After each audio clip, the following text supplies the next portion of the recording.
அபிவிருத்தி குழு கூட்டத்தில் பாராளுமன்ற உறுப்பினர்கள் ராமநாதன் அர்ச்சுனா மற்றும் கஜேந்திரகுமார பொன்னம்பலம் ஆகியோருக்கு இடையில் கடுமையான வாக்குவாதங்கள் இடம்பெற்றன. வலிகாமம் வடக்கு பிரதேச செயலக அபிவிருத்தி குழு கூட்டம் அதன் தலைவர் பாராளுமன்ற உறுப்பினர் ஸ்ரீ பவானந்த ராஜா தலைமையில் நேற்று நடைபெற்றது. இதன்போது தெல்லிப்பளை வைத்தியசாலையின் புற்றுநோய் சிகிச்சை பிரிவு மற்றும் வைத்தியசாலை ஆகியவற்றை மத்திய அரசின் கீழ் கொண்டு வருவது மற்றும் குறித்த வைத்தியசாலையை மேம்படுத்தி மக்களுக்கு சேவை வழங்குவது தொடர்பான தீர்மானம் எடுக்கப்பட்டது. அது மாத்திரமன்றி தையிட்டி விகாரை, போக்குவரத்து விடயங்கள், காணிகளை விடுவித்தல் உள்ளிட்ட பல்வேறு விடயங்கள் கலந்துரையாடப்பட்டன. இதன்போது பாராளுமன்ற உறுப்பினர்கள் ராமநாதன் அர்ச்சுனா மற்றும் கஜேந்திரகுமார பொன்னம்பலம் ஆகிய இருவருக்கும் இடையில் கடுமையான வாக்குவாதங்கள் இடம்பெற்றன.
சும்மா நீங்க ஆளாளு கல்வி போட்டு கொடுக்குற ஓடிட்டீங்க. உங்களுக்கு தெரியும் ஓடிக்கண்டா ஒண்ணு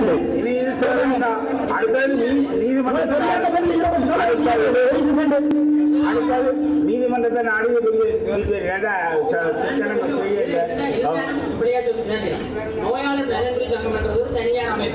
அது தனியார் அமைப்பு இல்ல, அது வைத்தியசாலை என்று ரெஜிஸ்டர் பண்ணப்பட்ட அமைப்பு.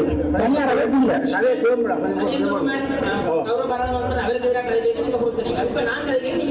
இல்ல இல்ல, நாங்க நீங்க சொல்ற பிள்ளை என்றால் எந்த ஒன்றாலும் நினைப்போம். எங்களுக்கு வந்து பயப்படாம இல்ல, பல அழகாங்க அடிக்கிறவங்க நான் பயப்படுறது.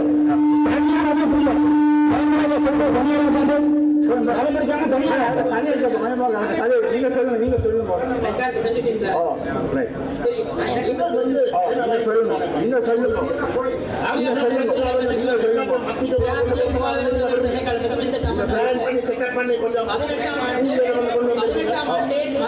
வைத்தியசாலை பணி உத்தியோகர்கள் அதோட உறுப்பினராக இருக்கக்கூடாது.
ஆதாரம் கூட யூசன் ஆரம்பத்துல வந்து கேட்கிறான் வந்து மாகாண சபைக்குள்ள வச்சிருக்கணும் என்ன சொல்றாங்க வந்து எல்லாத்தையும் வண்டி கொண்டு மாத்து இல்ல இல்ல தண்ட குடுமியை மட்டும் தீவிரண்டு தண்ட ஒப்பந்த பேரில் இருக்கிற மட்டும் தண்ட ஒப்பந்த பேரில் இருக்கிற மட்டும் கொண்டு வண்டிக்கு ஹாஸ்பிட்டல் போகக்கூடாது எப்படி பார்த்தா கள்ள நாயனாரு கொண்டு போயிட்டு போயிடும்